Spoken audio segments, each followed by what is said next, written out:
Start. Hi ಮಕ್ಕಳ, ನಾನು ಸ್ಥಾನ ಬೆಲೆ ಕೋಷ್ಟಕ ಹೇಗೆ ಬರೆಯೋದು ಅಂತ ಹೇಳ್ಕೊಡ್ತೀನಿ.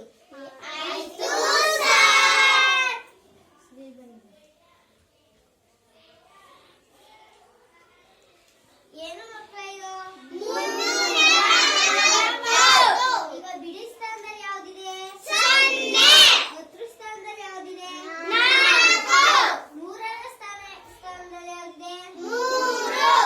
ಈಗ ಸೊನ್ನೆ ಸ್ಥಾನ ಬೆಲೆ ಯಾವುದು?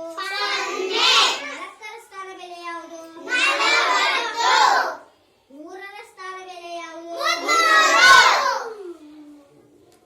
ಸ್ಥಾನ ಬೆಲೆ ಕೋಷ್ಟಕ ಹೀಗೆ ಬರೆಯೋದು.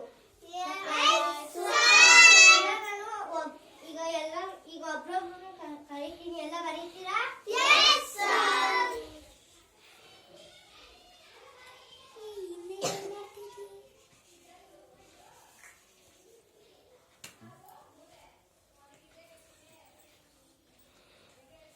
ಭೂಮಿ ಬಾ.